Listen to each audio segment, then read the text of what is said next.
I think what I'll do is just start off with a question. And I can't take credit for this question. It's something that I heard in a church sermon, but I think it's a valid question. So I just want you to answer in your hearts, when is the last time that you felt pure, unadulterated, childlike joy? Right? And unfortunately, the sad reality is today, a lot of people find it easier to maybe think of a time that they were anxious or depressed. And this is something that's kind of sat with me, and I just wonder, does it have to be like that, right? Or is there another way? So what I'm going to do is I have a story that I'll tell you, and it's a personal story, and I'm a pretty private person, so bear with me as I kind of fumble through this, but I think it's an important story because it does kind of illustrate how I've worked on, healing parts of my subconscious through surrender. So I'll set the stage, and back in December, I ended a 5-year relationship, and it was a live-in relationship. So this meant in the winter, I'm getting up and ready to move, and I'm from Western Mass, so my friends, my family, my support system is in Western Mass.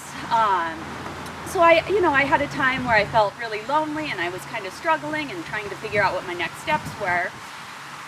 And I found this time to be extra hard because one of the people that I would really like to talk to about this isn't here with us anymore. So a year after I moved to Boston, so in December 2018, my dearest best friend died of a drug overdose. And that's something that just really she was like a sister to me. So this left a real big hole in my heart. And there was never a proper funeral. So I really had no way to get closure for this. And in fact, she was cremated, and her ashes were given to me in an urn. And I set this urn up in an altar, and I would pass by it on a daily basis. But it always got me so choked up inside, where I just really couldn't kind of move past it. So it was really hard because I had never quite come to terms with my best friend's passing, and then I had a relationship ending.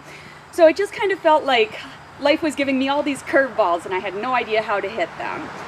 So what I ended up doing was, I'm a pretty spiritual person, so I really kind of leaned into religion at this point. And I found some relief through prayer, but it just didn't quite get me to where I wanted to be.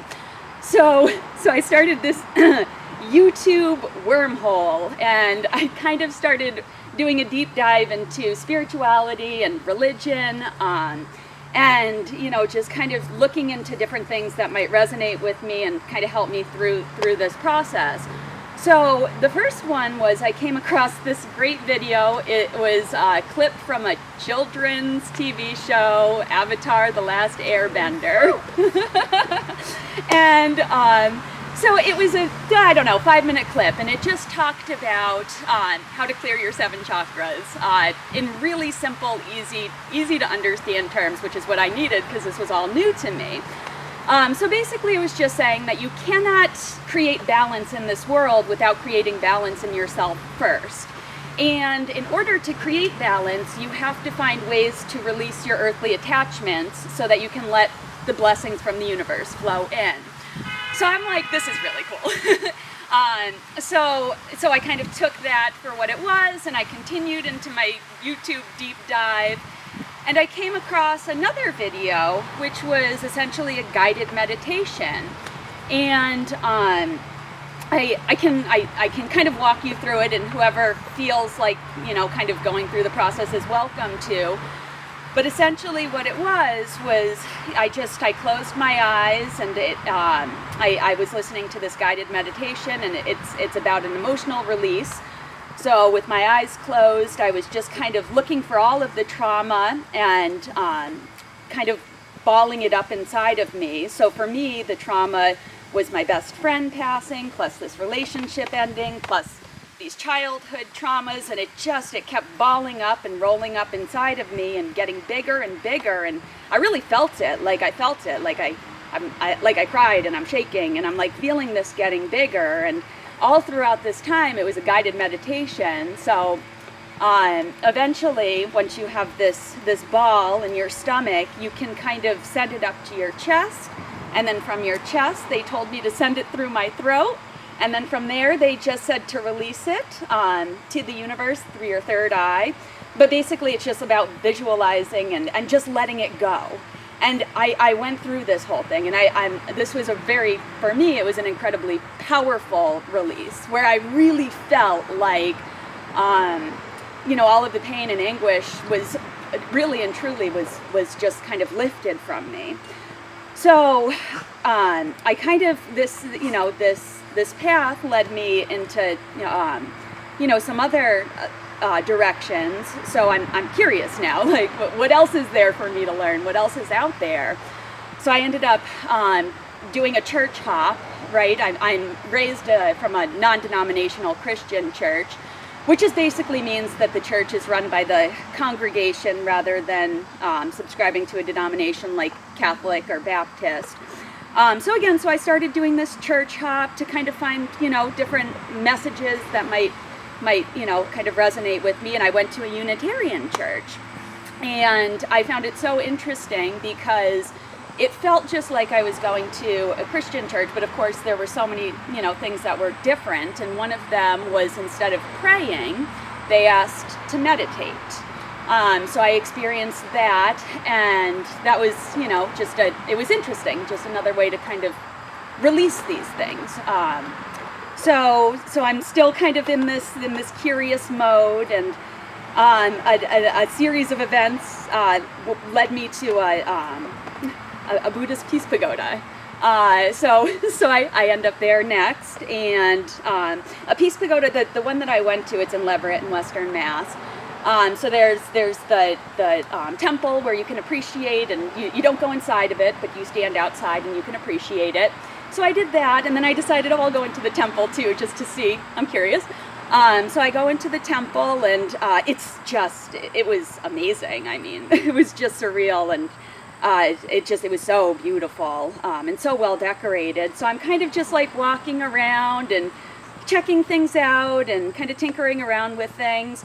And it was the temple keeper who comes up from the basement, and he's just like, why are you here? What are you doing here? Where are you from? So I felt compelled to kind of tell him why I was there, and the kind of things that were sitting heavy on my heart. And he said, well, let's go ahead and do a prayer for to kind of let me pray with you. And the form of prayer that was given to me there was a private drum session. So he had me kneel down in front of the temple, in front of Buddha, and he gave me a drum set, and he was playing this big ceremonial gong that really only gets played during ceremonies. And I had this private drum session where I was, again, kneeling down and chanting in Japanese. It was Japanese. It translated to basically like, "Blessed be the mystery of the Lotus Sutra." So I'm not quite sure exactly what I was doing, but it was just so fascinating to me to experience, this within a very short amount of time, all of these different religions, and then seeing how they all surrender through prayer in different ways, but it was all, it all kind of meant the same thing. So I think really what I just want to kind of communicate is maybe the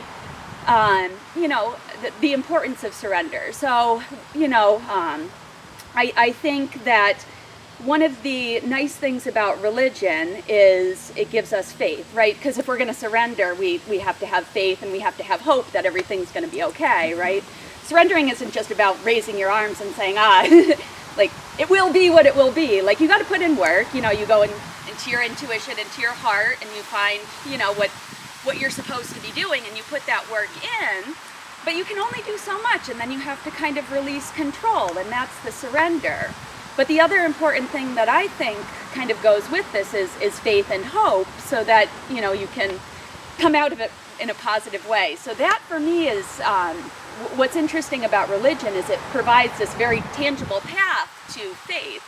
And how wonderful that there's 4,000 religions for us to choose from, so everybody can kind of find the thing that resonates most with them. But I think it's just, again, you know, this this kind of process of just letting go, you know, again, following our intuition, releasing and going with the flow when it gets to a point that we can't do anything else, and just have faith that we made the right decision. And then we have hope that, you know, there's a better future out there. So this has been kind of the way that I've been trying to go about my daily routine. So again, it's something that's really worked for me, which is why I'm sharing it with all of you. And I think that what I'll kind of wrap this up with is just bringing it back to my dear friend Michelle.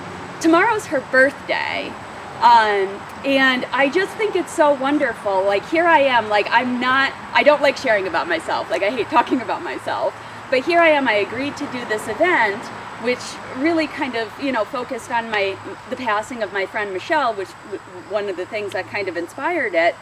And here I am, you know, speaking about her the day before her birthday, which is tomorrow. So to me, it's just like, wow, like, this is the point of surrendering. Like, you just let go and let everything flow into place, right? Because now this is part of my healing. Like, because I didn't have the funeral and the proper goodbye, like, I can talk about her without crying, right? Before, like, I couldn't even think about her. I couldn't pass by her urn without, you know, getting teary, and the showers, I would just start crying. But for me to have gone through this without you know, welling up with emotion, I just think that, yeah, it's worked for me. So I just wanted to share it on, you know, my experience, if it's valuable for any of you.